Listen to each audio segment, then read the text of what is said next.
seen her. So if you need to sell a house, if you need to have somebody help you sell your house, please reach out to Cara Quinn. Google her, find her on LinkedIn or Zillow or pretty much any real estate place you would like. I'm looking at her LinkedIn profile right now. She's been around town for a long time.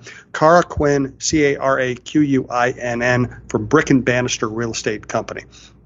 I wrote about today the fact that one of the interesting things about Colin Kaepernick's saga is a lot of players protested the national anthem, or not protested during the national anthem, and none of them really paid the price he has. And he's been out of the league for quite a while now.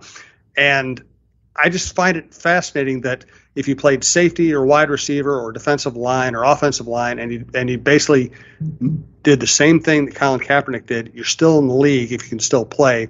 And he's been out for all this time, and it looks like the league has no interest in bringing him back. Do you have any thoughts about his plight at all? Oh yeah, of course. Like you said, it's. I think the challenge of the position and what you wrote about the history of a black quarterback and what they face, and this certainly seems to be a continuation, of that mindset that that he has borne the brunt of the owners, who are basically controlling. The NFL, I think, has the most controlling ownership of any sports league.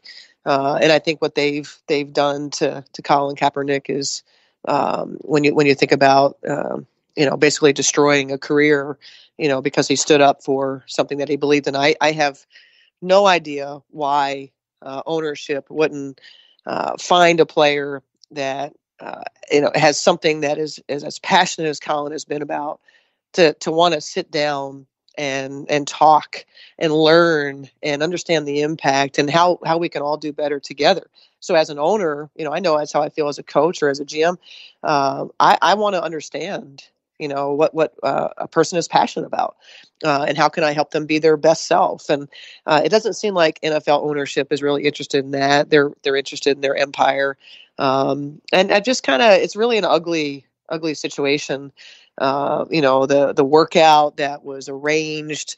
It's just really, I feel bad for Colin, because I think he does just want to play football.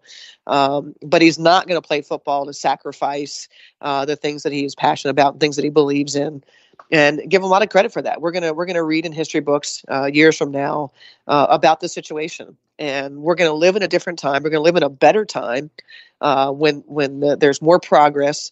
And we're going to read about it, and we're going to be embarrassed about this time in our history. And the NFL is going to be embarrassed about this time in history and what they did to Colin Kaepernick. And so I was disappointed to, I would have advised Colin against doing anything with regard to the workout, because I think there's just an unbelievable amount of mistrust on both sides, that trying to do anything, you knew that wasn't going to end well. And like you said, there, it's clear that the NFL has no interest. They tried to, control the situation, and frankly, they tried to make him look bad. And I think all of it is just really, really ugly, and it makes me pretty down on the NFL. Yeah, they called him on a Tuesday, gave him 2 hours to respond. And then when he showed up, they handed him a waiver that is not the standard NFL workout waiver, contained language that basically he would have been giving up any rights to any future litigation. No lawyer would allow their client to sign that deal. And then they wanted to hold it in a closed environment where they could say, well, he looked terrible or he's out of shape or something like that. And I don't know if he made the right decision by going there and then moving. He was just put in a position where this was not going to work out well for him. So what he did was just try to make it as public as possible, because he looked good during the workout. Right, and I think that was the thing. You can't say no to the opportunity if it appeared that the NFL was offering an opportunity to return to the NFL. He can't say no, because that would be used against him. And so, like you said, he was kind of stuck. I don't know how much he could have made public and say, hey, look, I want to work out, but the NFL is requiring me, to sign this waiver. That's unacceptable. It would be foolish for me to do this, but here's what I'm going to do instead. So the communication around it, obviously wasn't great. Obviously the two parties knew, what was going on, but it to me, the NFL just looks it just looks bad.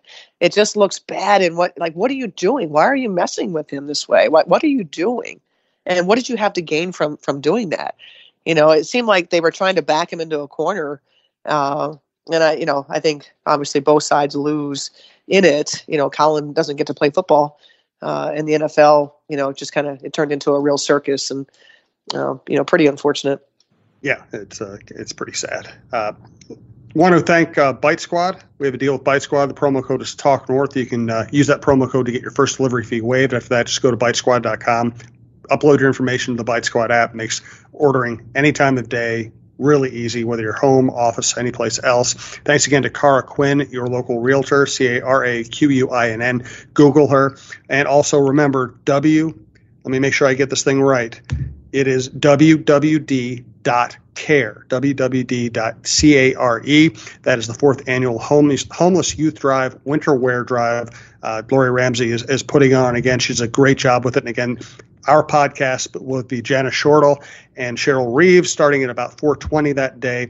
Please stop by, or if not, just make a donation. Again, this will go to a great cause. To wrap things up for this week, Cheryl, anything you want to get into on the WNBA front? I guess, how about, have you seen Whalen's team play this year? I know you've been traveling all over the place. And you're right, I haven't. I've not. I've been messaging with Lindsay quite a bit. But I promised her when I got back in town, which is today, that I'll be able to get over there and spend some time and actually see them play. So I'm excited to do that. I know that they've got a couple wins under the belt. Great win over a nationally ranked Arizona State team a couple weeks ago. So hopefully things are going well, and I can't wait to get over there and have a chance to see her. Yeah, I need to get over there myself. I've been pretty much all football and taking a little bit of time off. And now it's time for me to I haven't done anything on winter sports really, so other than football. So I need to get back out there and get over to Williams, which is always a blast. Great stuff from Cheryl as always. We appreciate it. Check out talknorth.com for all of our shows. Thanks again to our producer, Brandon Morton. wwd.care is the website for the Winter Wear Drive. Thanks to Gloria Ramsey for putting that on, and we'll talk to you soon.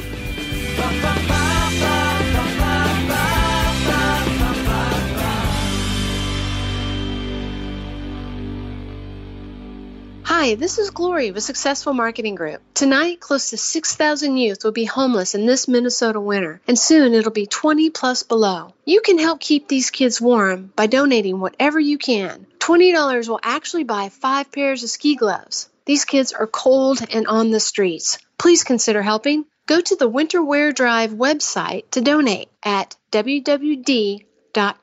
That's wwd.care. And on Sunday, December 15th at Lush in Minneapolis, we will be hosting a winter wear drop-off event where you will get to watch the live recording of the Cheryl Reeve Show with special guest host Janice Shortle. Go to wwd.care to donate and register for the event. Thank you so very much, and happy holidays from Successful Marketing Group.